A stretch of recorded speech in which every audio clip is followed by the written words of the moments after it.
A lot of people seem to hate steroids, myself included, but we have to admit that steroids have created some of the most iconic moments in UFC history. Without steroids, there would be no Alistair Overeem, there would be no TJ Dillashaw, and there would be no Khabib Nurmagomedov versus Gleison Tibau, which is Khabib's toughest fight to date. And in all fairness, Gleison hadn't failed any drug tests till 3 years later in 2015.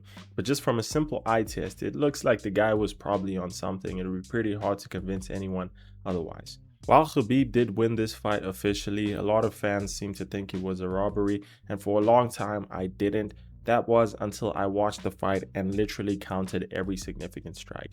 What I do is I add whenever a fighter lands and subtract whenever the other fighter lands. And by the end of the round, one fighter is either going to have an edge or it's going to be equal. I had Gleison up by 5 significant strikes in round 1, Khabib was up by 6 significant strikes in round 2, and Gleison narrowly beat Khabib by just 1 significant strike.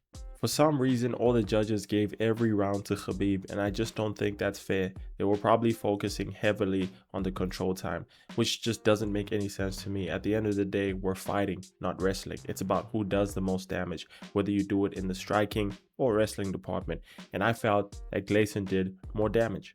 Khabib was more active in almost every single round aside from the first, where they threw an equal amount of significant strikes according to the UFC stats, but a lot of those lunging punches he was throwing weren't landing, whereas with Gleison he was a lot more efficient. He had a better understanding of distance, and that's what was allowing him to land those short hooks more frequently than Khabib would.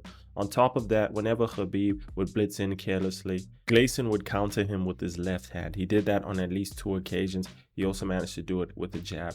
His punches were a lot more impactful than Khabib. He was clearly more powerful, and being the bigger man, he had to throw with less volume because his gas tank just can't compete with someone like Khabib. I was actually surprised that Khabib didn't really get fatigued despite controlling Gleison up against the cage for extended periods, not having any success. He tried to complete so many takedowns, but Gleison was far too strong. It was actually crazy to me how Gleison was the one who ended up taking down Khabib. Only one of them was counted as a complete takedown, but I felt like he did it at least twice, but he probably didn't. What was interesting about these takedowns is that on paper, Khabib is obviously a much better wrestler than Gleison, but Gleison was just using his physicality. He was running through Khabib, basically like a rugby or NFL tackle, and it was working. Khabib's technique just didn't put it off. Another factor that made Khabib a little more hesitant to attempt a takedown was the knees. He ate 2 of those throughout the entire fight, and luckily his chin either held up or Gleison just didn't land flush enough. I think it's probably a little bit of both. One thing's for certain, this was a very close fight, and the reason why I think Gleison won it was because in round 3, Khabib was leading by 1 significant strike towards the end, and all he had to do was not get hit, and then he was pressing forward because he wasn't sure that he won the round. Then Gleison landed a 2-punch combo, which meant Gleison was now leading by 1 significant strike, and if you check the UFC stats, that reflects what I'm currently saying. Unfortunately, the judging criteria back then didn't favor damage as much as today's, so if you beat someone by 1 significant strike and they have control time and aggressiveness, they're probably going to win the fight. But nowadays, the secondary aspects of the judging criteria aren't considered unless there's an equal amount of significant strikes or an equal amount of damage.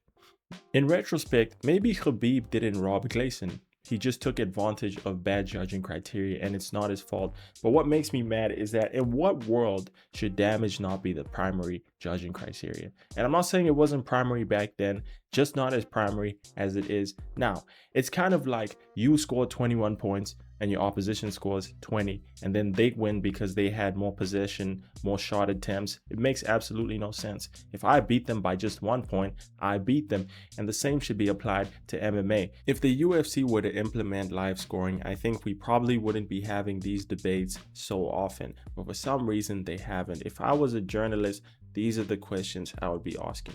Anyway, you guys let me know what you think about the fight in the comments, and don't forget to like and subscribe.